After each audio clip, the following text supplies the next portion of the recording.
Hey everyone, welcome back to Wild Tony Farms, and today we're going to be getting into a new video. And before we get into the video, please go on and click the thumbs up button, subscribe to the channel if you're new here. Let's go on and get into the video.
I think the next topic I do want to talk a little bit about. You had me on your live stream a while back about winter strategy. That was really cool to see everybody's strategy. But for my live stream, I kind of want to ask you, what is your winter strategy? What are you doing now to try to keep your bees healthy and keep them strong going into winter? Oh man, that is a great question. And it's going to be one of those questions that are going to have an incredible letdown if anyone listening is looking for the silver bullet for right now. And the reason I say that is this is me talking through years of experience. That experience led to knowledge, and then stacking up all of those years of knowledge has created wisdom to where there was a year where the wheels were falling off the bus, Grace, and just nothing was going right. I was starting to accept the fact that whatever I was doing wasn't working. And here I am, late fall, and I'm looking at all these bees, and I can tell they're light, and I can tell a lot of them are sick, and I can tell a lot of these are not going to make it through the winter time.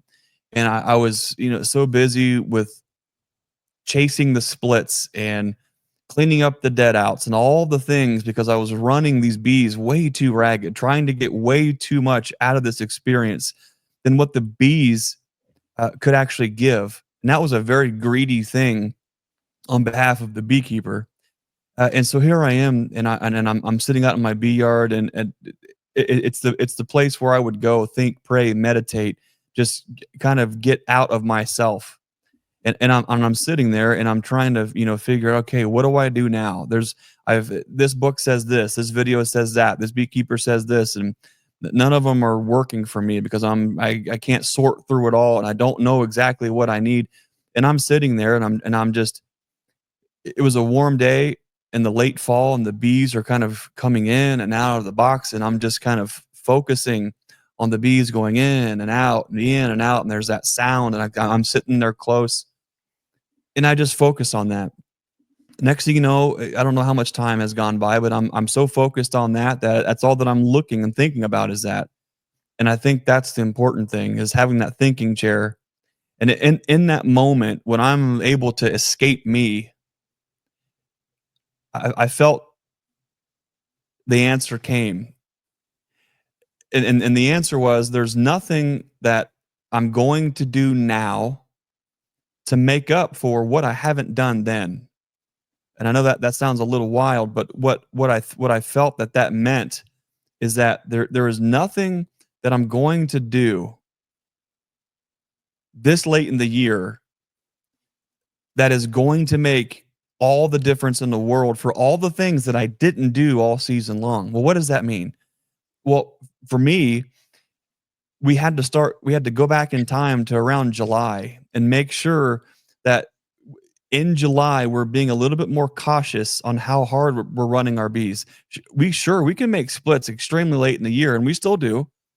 It's a different type of a split. It's a downsizing split where we take very large colonies, break them down into smaller units, and then as we go through the queen yards, we're getting all the extra queens out and we're introducing those into full size colonies because we're breaking down the bees.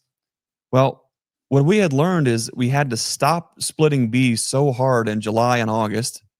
That was the main thing. That's one of the things how I get ready for wintertime is we right size these colonies. We start to set them up for success so that when we get into August, going into September, they're already about the size that we want them to be for wintertime.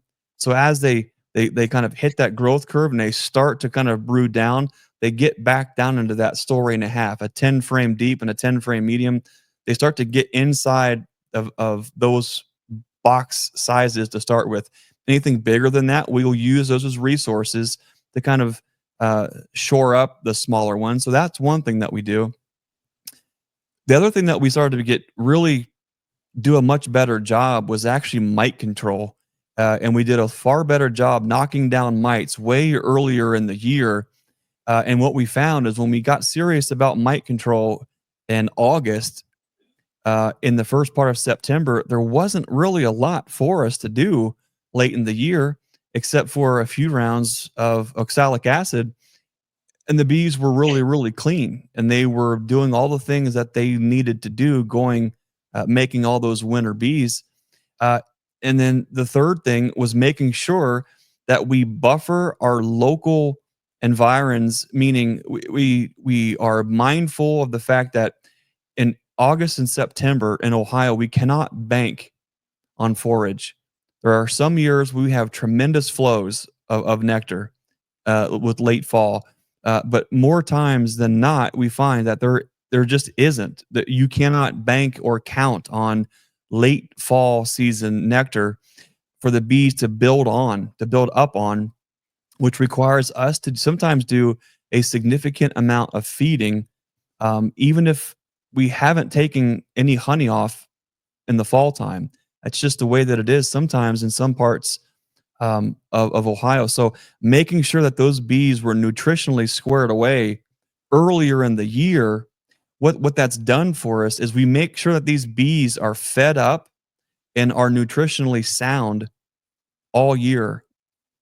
What we had done in the past, Grayson, is we were always playing this horrible game of catch up. It always felt like we were always so far behind that we were in nearly a panic anxiety mode all the time, trying to get the bees caught up, trying to get them to a baseline of production, a baseline of health that we were just chasing so hard, so hard, so hard.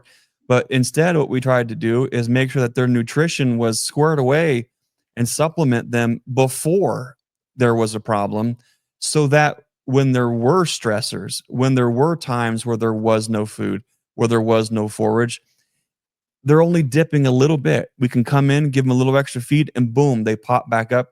You know, for anyone who's raised any kind of a ruminant an animal that processes grass through several stomachs, you'll notice that those animals, when they lose condition, it takes them a really long time supplementally to get back up to weight. Bees, I feel like, are the same thing too.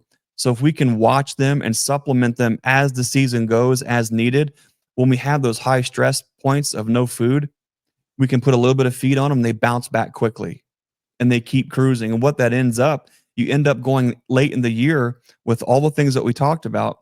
You go through, you get into the late part of fall with colonies that are already almost the perfect size because you started that work in July. You have colonies that have very little mite loads because you were on top of that in August. And then you have colonies that are fat and happy, nutritionally sound and are healthy because you've been monitoring their feed all the way through.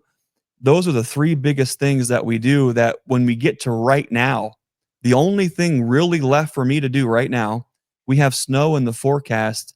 I think it's this Friday or Saturday.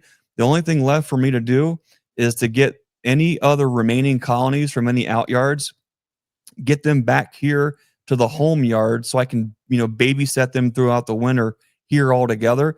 The last thing left for me to do for the year, and it's the last thing, is we put our Hive Alive fondant on every single colony to make sure that they have not emergency feed, but they have insurance feed. And with that Hive Alive fondant on top of the colonies, they can choose to go right past the honey and go right to that fondant on those warm-ish days and feed on that, and it keeps the honey in reserve. And that has made such a tremendous difference for our bees as they build through the winter, as they go to want to explode in the spring. They still have a little bit of they have honey left, so that when the maples bloom and there's pollen coming in, they've got everything that they need on demand, and they go off to the races. So I know that was kind of a long answer. In short, right now, the only thing I'm doing right now is is putting fondant on the colonies, the Hive Alive fondant, but all of the heavy lifting has already been done since July until now. Yeah, I think the big thing for folks to think about is winter strategy starts in July. You, Yeah. you can't wait until November and December to put your plan together, or you're going to probably find yourself in that situation where the outcome come February and March is not going to be ideal for your situation. That's the bad news. The good news is it creates an experience, which then makes the way for knowledge, and then it creates enough wisdom that eventually you say, "Hey, I've done this enough times. The outcome wasn't what I'm looking for or what I want. What do I do different?" And then that's when you start to put new plans in place. And so I don't think that even if you lose colonies, even if you have bees that don't make it, that I really don't even know that that's we don't want living organisms to die if there's something that we can do about it for sure. And I think that one of the hard things for me to accept is that everyone's on a little bit different path with that. What, and I don't just mean treat or no treat, but I do feel as though as beekeepers, we are responsible for the health and the well-being of life forms that we bring into our circle of control, our circle of influence.